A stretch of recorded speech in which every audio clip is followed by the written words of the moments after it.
Olá pessoal, tudo bom com vocês? Então, hoje eu estou aqui para trazer uma informação um pouquinho diferente. Nós vamos falar de ocultismo, mas também nós vamos falar de uma das maiores lendas do rock, que é o Jimmy Page, um dos maiores guitarristas de todo o mundo e também guitarrista da banda Led Zeppelin. E todo mundo sabe que Led Zeppelin é sinal de problema. Então, se você curte magia, esoterismo, ocultismo e rock, você está no lugar certo. Deixa eu mostrar para vocês um pouquinho do que nós vamos conversar hoje. Isso vai explodir a cabeça de muita gente. Se prepare, porque o bagulho hoje vai ser louco. Então, como eu ia dizendo, olha só, nós temos aí Led Zeppelin, Jimmy Page e o ocultismo. Esse vai ser um papo da hora. Vamos lá.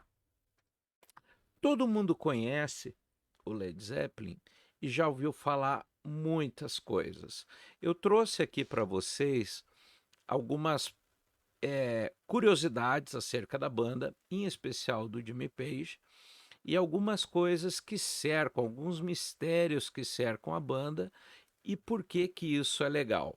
Eu já vou começar direto com o terceiro álbum da banda, o Led Zeppelin 3, tá? Que foi lançado em outubro de 1970, um pouco antes do Jimmy Page comprar a Boleskine House, né? A casa icônica de Crowley.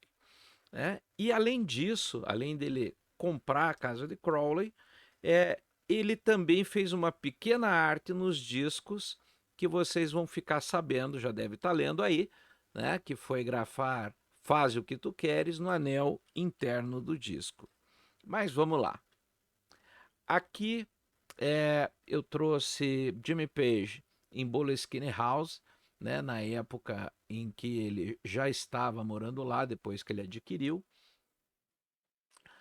Aqui é ele e o cão dele às margens de Loch Ness, né? Então são raras fotos aí que a gente tem dele nesse período e nessa casa. E aí agora a gente vai começar a conversar um pouco mais da brincadeira.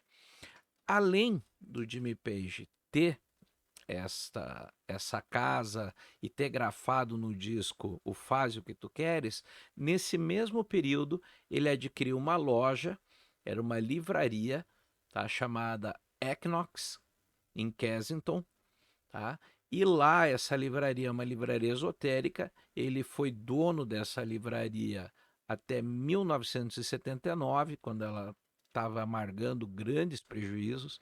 Ela era uma livraria altamente especializada em material de ocultismo, então ela atendia, né, um nicho de mercado que não teve muito sucesso naquele período. Então nós temos aí à esquerda um anúncio da loja, e a flechinha aponta ali para essa porta cinza, que é uma imagem atual do endereço, que está citado aí na foto, né, como ela é hoje. Aqui eu tenho a fachada atual da loja e algum ser iluminado, resolveu fazer uma reconstrução de como ela seria ali no período dos anos 70, quando o Page foi dono dela. Né? Isso é uma fantasia, né? Não era assim, mas ficou legal, dá para gente que é fã ter uma ideia e imaginar alguma coisa interessante. Né? Vamos comentar, vamos seguir um pouquinho para frente. É, Aí vocês têm o disco escrito Faz o que tu queres, né? No lado um dá para ver ali no anel interno. E aí tem uma declaração do Jimmy Page e do próprio é, engenheiro de som, que era o Terry Manning, e ele comenta isso num livro, né, que se chama Quando os Dinossauros Caminhavam sobre a Terra. E aí o trecho diz assim: quando trabalhamos com a Big Star, acrescentamos algumas mensagens nossas, segundo Terry Manning.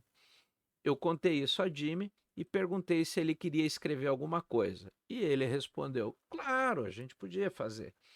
A fábrica de prensagem, sabendo que ia precisar uma quantidade enorme de cópias para atender a venda do terceiro disco do Led Zeppelin, solicitou 2 conjuntos de masters, né? Que é que vai prensar o disco. E o que não era incomum, né, para as grandes bandas e os grandes vendedores de disco daquele período. E aí, Page criou 4 mensagens diferentes, uma para cada lado dos masters. Né? E o Manning continua. Tínhamos conversado sobre Aleister Crowley e então, depois de alguns minutos, ele apareceu, né? Faz o que tu queres, a ser o todo da lei e assim seja. Né? Então, uma foi gravada no lado 1 e a outra no lado 2 do disco. E havia outras 2 que ele não lembra. Ele sugeriria Amor é a Lei ou Amor sob Vontade, outras máximas famosas de Crowley, e ainda acrescenta: acho que foi essa última, me parece mais familiar. E aqui eu consegui, né, uma imagem da parte interna do disco, do círculo interno. Então, ali no lado 1, faz o que tu queres, e no lado 2, que assim seja. Né? Então, tá aí, para quem fica imaginando como era isso gravado nos masters, né? Eles gravaram isso à mão, lembrando que o Page desenhava, então ele tinha uma letra bonita ali. Né? No ano seguinte, e agora que vocês vão explodir a cabeça, o Led Zeppelin lançaria em novembro de 71 o disco chamado Led Zeppelin 4. A capa aí ela está totalmente aberta, e aí tem uma curiosidade com relação a esse disco. Além dele ser um dos mais vendidos na história, hoje conta com mais de 37 milhões de cópias vendidas e ainda continua vendendo. E na capa, o Jimmy Page não quis colocar nenhuma identificação da banda, né? A gravadora fez uma guerra em relação a isso, mas eles fizeram pé firme, ele e o empresário da banda, né? Porque havia acusações que o Led Zeppelin era uma banda que só vendia porque tinha muito marketing em cima. Aí ele falou: então vamos mostrar que a gente faz pela música e não pelo marketing, né? Como a gente vende. E daí ele não colocou nenhuma identificação com relação à banda ou ao nome do disco, que seria naturalmente o Led Zeppelin 4, né? Então já haviam lançado os 3 anteriores numerados. Esse seria o 4º álbum, né? E na capa ela tem uma fotografia colorida à mão ali do século XIX, que mostra um velhinho carregando um fardo de madeira. Né? Eles acharam, se não me engano, foi o Plant que comprou esse quadro, e eles penduraram numa parede parcialmente demolida e fizeram a foto da capa que vocês estão vendo aí, totalmente aberta, né? Então, papel de parede descolando, tal, mas tem aí a figura quase um eremita, né? Vamos brincar. E tem alguns que dizem que o Robert Plant hoje está com a cara desse velho aí. Não é de duvidar, né? Mas vamos seguir adiante. Aí tem algumas coisas curiosas.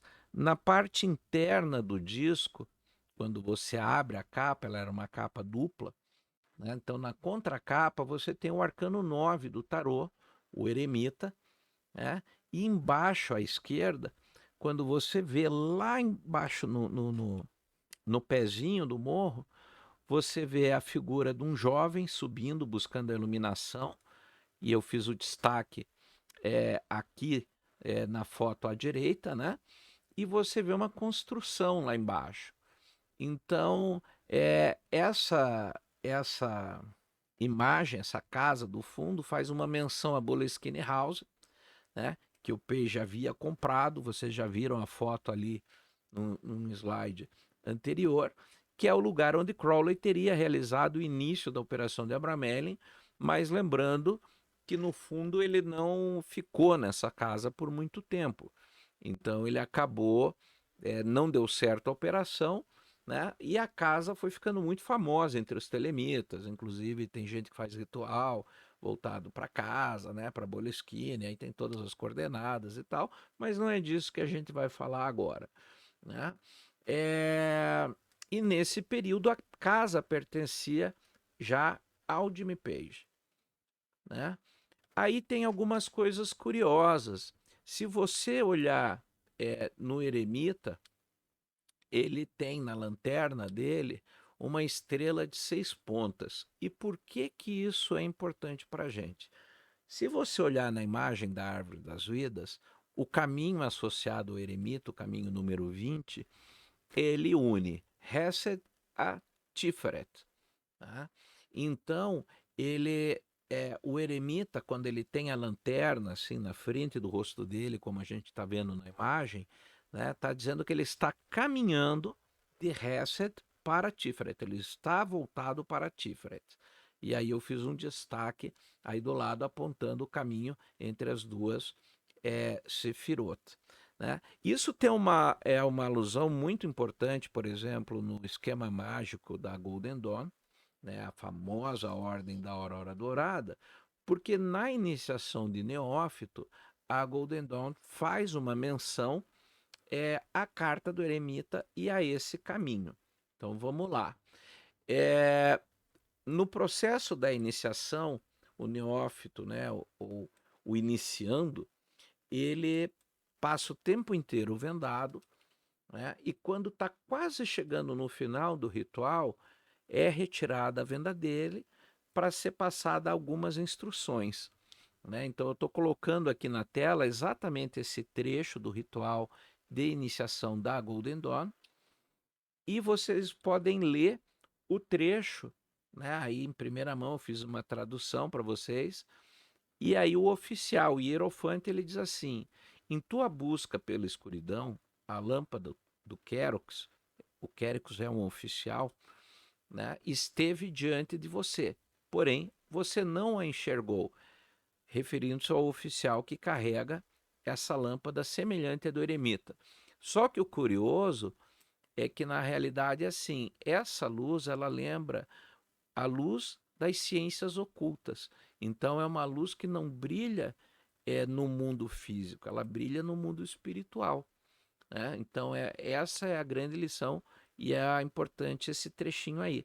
E ele vai colocar o Querux dentro do templo como sendo a representação do próprio eremita. E aí, só para a gente extrapolar um pouquinho, quando é feito o ritual de iniciação, o iniciando ele caminha pelo templo e, portanto, conforme a gente está percebendo aqui, ele percorre os caminhos da árvore das vidas. Então, cada iniciação da Golden Dawn, o templo ele é movido pela árvore das vidas, num dos 4 mundos. E aí isso eu não vou entrar em maiores detalhes aqui, né? Também não dá para entregar tudo de mão beijada. Vai estudar, turma, né? Aqui eu botei a imagem de referência, né, que o eremita do disco foi feito uma ilustração por esse senhor que aparece aí do lado, o Barrington Colby, para a capa interna do disco, e ela foi inspirada no tarô Rider-Waite e não no Gandalf do Senhor dos Anéis, como algumas pessoas dizem, né, mas sim na ilustração da Pamela Colman Smith para o tarô Smith-Waite. Né? Então era o tarô que estava em voga naquele momento. Né? E se vocês olharem, eu quero chamar a atenção aqui, tem um filme da banda chamado The Song Remains the Same, em que o Jimmy Page recria esta cena.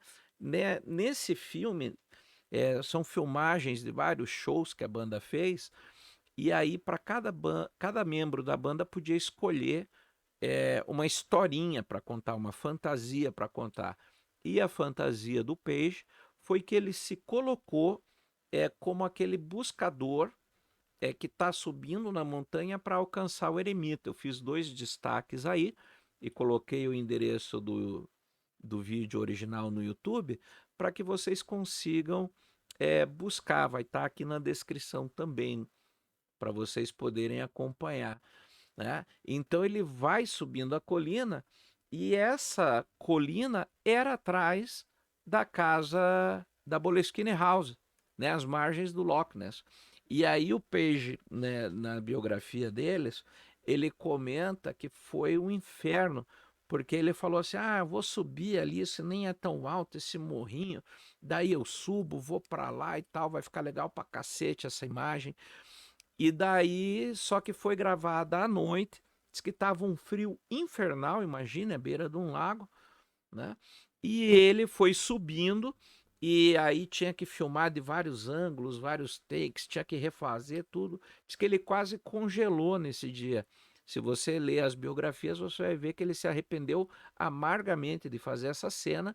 E daí, quando ele chega no final, né, no cume dessa colina, ele se transforma no próprio eremita, né? Então é muito legal essa cena, é uma cena emblemática desse vídeo, né, de Song Remains the Same, né? E acho que quem é fã do Led Zeppelin, todo mundo conhece isso aí.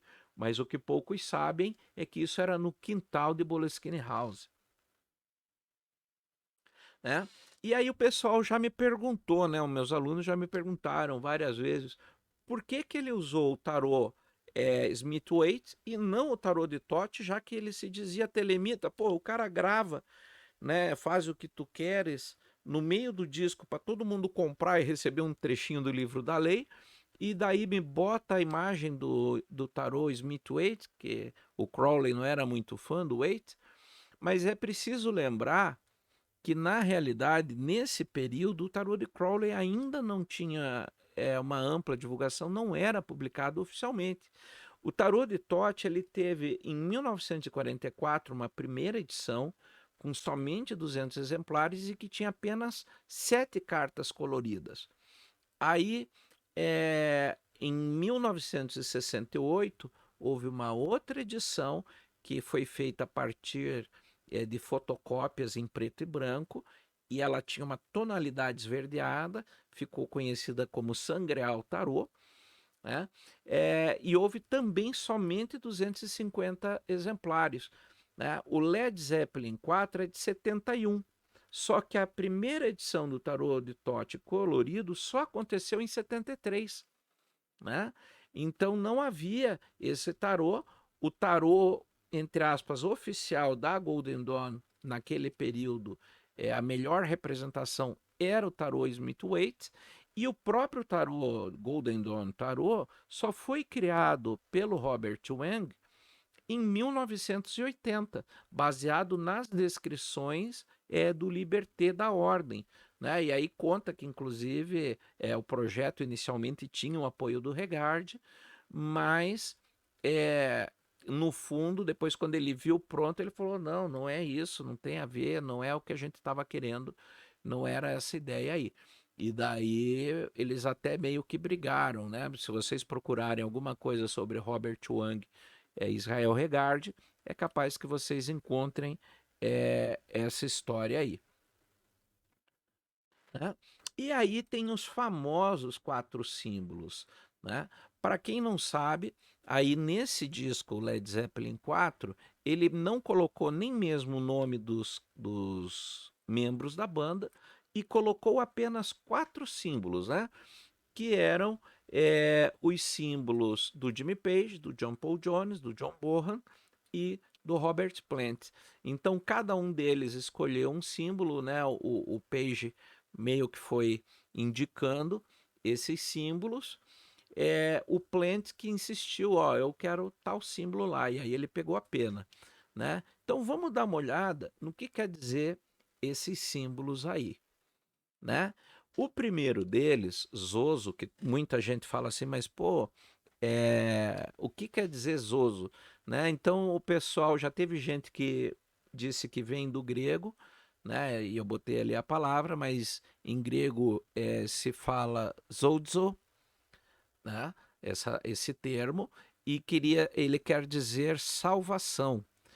Porém, o símbolo do peixe não faz referência a isso. Ele é o sigilo é de Saturno, do planeta Saturno, e Saturno ele é o regente do signo solar de Peixe, que é Capricórnio.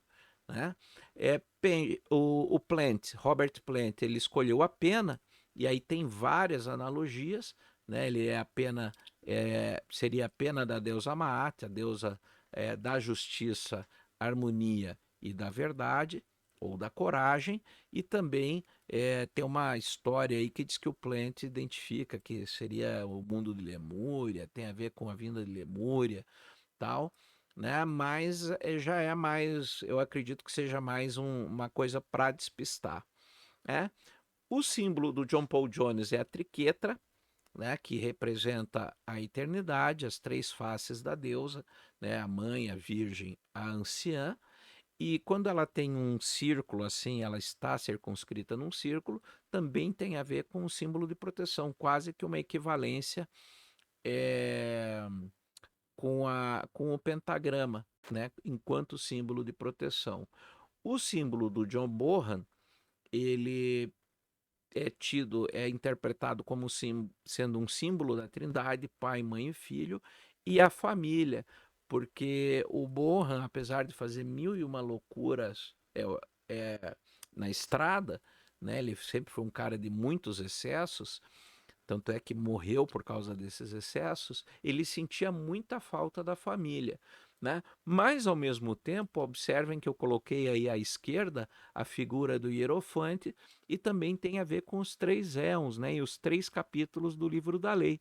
Né? O éon de Ísis, de Osíris e o éon de Horus, o Vingador. Então você tem aí também essa analogia e essa força. Então não é só a Santíssima Trindade, né? Mas faz bastante sentido a referência ao tarô de Thoth, né?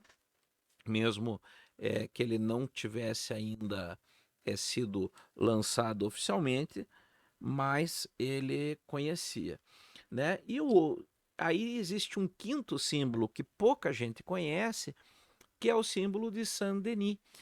Saint-Denis, ela fez um dueto de vozes com o Robert Plant na música Battle of Evermore, né? Então são duas vozes ali e a Saint-Denis, ela era vocalista da banda Fairport Convention, né? E aí o símbolo dela são três triângulos que se tocam, né? Nos dicionários de símbolos, a única referência a ele significa isso que eu coloquei ali, um antigo símbolo da divindade, mas não fala qual. E para mim, eu até coloquei ali do lado esquerdo, ele faria muito sentido, já que o Led Zeppelin fazia música sobre vikings, sobre cultura nórdica e tudo mais, né? Tolkien, todo esse barato, que talvez fosse uma referência a Valknut, né? Que é uma das runas que identifica Odin, tá? E que teria, isso tem muito a ver com a música, Battle of Evermore, né? Então, para mim, essa referência aí é muito legal. E o símbolo do peixe, ele é o mais complicado, né? Existem várias referências, então uma delas é o Joseph Peterson, ele faz uma citação disso no Esoteric Archives, né? Em que ele identifica, né, um dicionário de símbolos chamado o Triplo Vocabulário Infernal, Manual dos Demônios, né, de 1844. Na página 31, e aí é curioso porque 31 é um terço de 93, né, a palavra telema, e aí você tem o símbolo Zoso ali embaixo, olha lá, na última linha você consegue identificar o símbolo, né? Esta é uma referência. Uma outra possível referência é o dragão vermelho, né? Le Dragon Rouge, de 1521. Então tá aí a foto da edição, né? Que a gente conhece, também chamado, né? A edição, né? Da galinha preta, né? Que contam segredos de Cleópatra, né, Artéfios, etc. Então a gente tem esta referência, e nesse também, ali na página 127, você vê ali embaixo, a última linha, você vê de novo a mesma grafia que tem lá no Dicionário Infernal, lembrando que o Dragão Vermelho é de 1521, quase 300 anos antes, e o trecho em cima ali diz assim, ó, Saturno preside a vida dos homens, prolonga ou termina, tornando-a feliz ou perigosa. Os signos que acabamos de dar e o poder que pertence aos planetas devem orientar os magos e suas operações de alquimia ou astrologia, pois serviram a Artéfios, cujo principal talento era obter riquezas e uma longa existência para desfrutá-las. Né? Então, são os dois últimos parágrafos que a gente tem aí enquanto referência. Aqui de um outro livro de 1558, com os 7 regentes planetários aí, né, de Rerum Veritate, de Jerônimo Cardano, né, nas páginas 788 e 789, você vai ter aí a referência, né? Então a gente foi atrás para poder mostrar para vocês todo esse referencial, né? Além disso, né? Nossa, aqui dá isso tudo nós estamos ainda no Led Zeppelin 4, né? Então você vê do lado direito a letra ali da música Stairway to Heaven. Dizem que essa fonte é uma fonte que o Page pediu para um amigo criar, ele havia visto algo similar num desenho antigo, num cartaz antigo, e aí ele pediu para um amigo criar o alfabeto para ele poder usar no disco, e aí, curiosamente, parece uma figura elisabetana, né, ali do período elisabetano, com alguns sinais meio cabalísticos, ocultos, né? E aí né, há especulações, né, por exemplo, Dave Dixon, ele sugere que seria John Dee, a imagem dessa figura estaria representando John Dee, que é o pai da magia enoquiana, junto com Edward Kelly, né? Então que ele estaria fazendo uma referência a esse período. Ninguém consegue, não existe nenhuma referência, ninguém fala sobre isso, mas tem esse autor que faz essa referência e eu sou obrigado a dizer que eu concordo com ele, e mesmo antes de ler, eu já tive essa impressão. Não sei porquê, mas isso me chamou à mente, né? E aí o Sr. Page não poderia deixar barato, ele possui as famosas roupas de dragão, então você vê na foto à esquerda tanto o Zozo, né, Zozo, na calça, na perna direita, e na perna esquerda você vê os glifos, né, de Capricórnio, de cima para baixo, que é o signo solar do Jimmy Page, o escorpião, que é o ascendente, e câncer, que é onde está a lua dele, né? Então ele usava esta roupa e usou ostensivamente, né? Tanto eles, você vê ali, tanto na imagem da direita, no amplificador, você vê o Zozo, e você vê na bateria os 3 círculos concêntricos, né? Do John Bonham. Então você vê ali que eles usaram isso por muito tempo, né?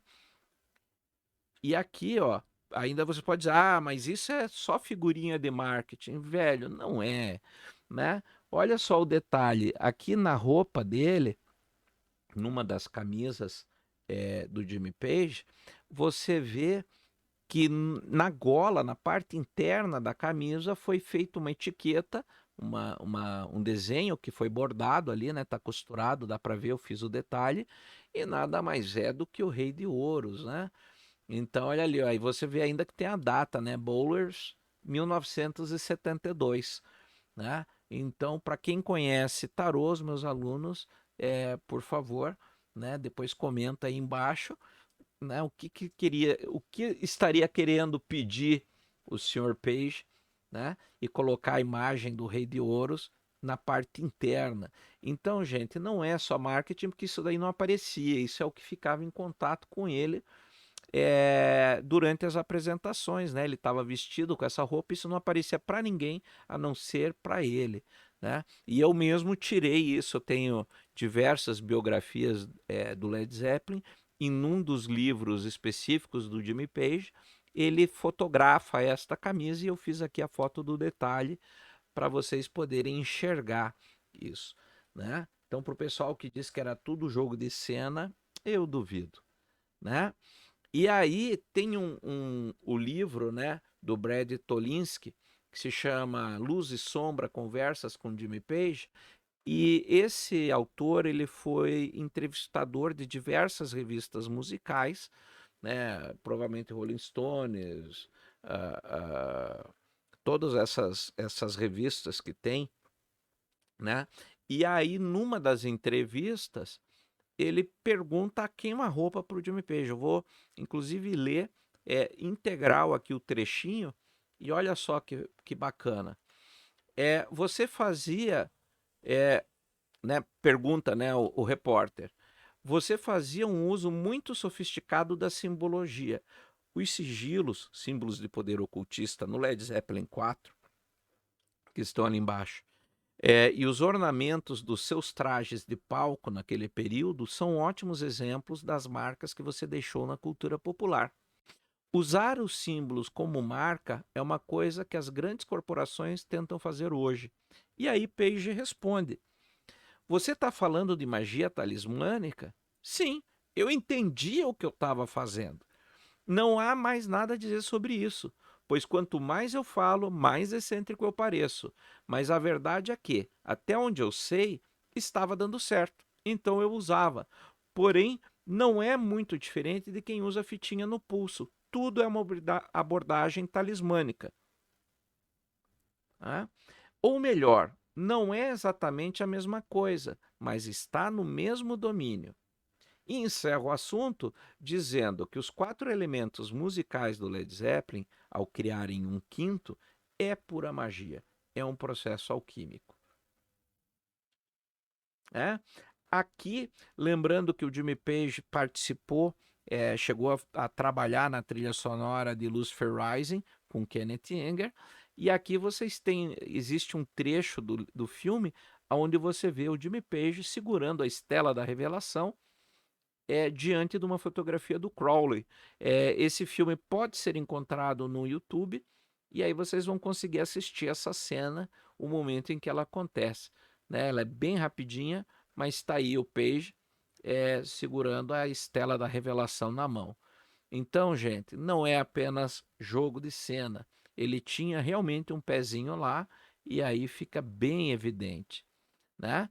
E agora, recentemente, tem alguns anos, eu acho que tem aí uns 3, 4 anos, ele recriou para Fender, ele fez uma edição especial de uma das primeiras guitarras dele, que é uma guitarra Telecaster, chamada Telecaster de Dragão, né? Ele ressuscitou essa guitarra, foi perdida, tem uma história meio trágica dela, e daí o Page recria para Fender para poder lançar uma edição customizada. E eu botei aqui o link de um vídeo que tem ele comentando, e eu separei um trecho, porque aqui o Page está com mais de 70 anos, gente. Tá? Então você diz, ele largou tudo isso, ele mesmo já disse em vários momentos, é coisa da minha juventude, etc. Mas olha o que ele diz nesse vídeo que está aí. Vocês vão poder acessar o link, eu também vou pôr na descrição, e olha o que ele fala. Eu tenho uma guitarra despojada e tenho as tintas. E sei o tipo de tintas eu quero usar porque eu já comprei. Né? Ele está se referindo a lá atrás, quando ele pintou a primeira. E eu tenho um controle muito bom da minha mão. E tenho algo mais ambicioso aqui, algo um pouco mais ambicioso lá. E se você colocar os opostos juntos, eles meio que vibram. Né? E na realidade, isso passa batido para 99,9% das pessoas. E embora ele não cite a fonte, na realidade ele está citando 2 documentos da Golden Dawn. Um se chama Formação de Talismãs e Tabelas Ofuscantes, e um outro se chama O dos Camaleones. E esses 2 textos, eles tratam do uso das cores para a produção de estados alterados da mente. E justamente as tabelas ofuscantes são feitas se tratando de cores complementares. Né? Então você pega as cores opostas e elas vão criar meio que um choque no cérebro da pessoa, levando a um estado alterado. Então, nosso bom e velho amigo ainda faz das suas, né? E isso é só para deixar vocês com um pouquinho. Se vocês gostaram disso, eu vou voltar lá para minha tela central, né? E daí, assim, se vocês gostaram dessa conversa rapidinha, dessa explicação, fica aí o convite, me indica aqui no bate-papo, nos comentários, que outro vídeo você gostaria de ver. Por exemplo, em breve nós teremos um sobre Moleskine House. Tá? Então, eu quero mexer com a cabeça de vocês e aqui eu quis deixar apenas um grande exemplo de como realmente a magia acaba invadindo o mundo real. Então as pessoas podem dizer, não, imagina, isso é tudo coisa. Não, cara, você tem aí uma banda que por décadas se utilizou desses elementos para trabalhar a carreira da banda, tá? Então eu trouxe isso não apenas como curiosidade, mas também como um exemplo de que tudo aquilo que vocês estudam comigo pode ser utilizado em algum momento de alguma forma, né? O céu é o limite, então, ou o inferno, né? Então eu convido vocês a fazer essas viagens, essas extrapolações artísticas, que com certeza vem muito coisa do fundo do baú, né? Existem referências que a gente nem imagina aonde estão, né? Se você sabe de alguma, coloca no comentário. Vamos ver o que a gente descobre sobre o assunto. Gente, é isso. Eu agradeço a vocês a paciência, a terem assistido até agora esse vídeo. Deixa o like, se inscreva no canal, né? E dê aquele joinha, né? Pra gente aí. Dá uma forcinha pro canal, divulgue, indique esse vídeo para alguém, tá bom? Um grande beijo para todo mundo.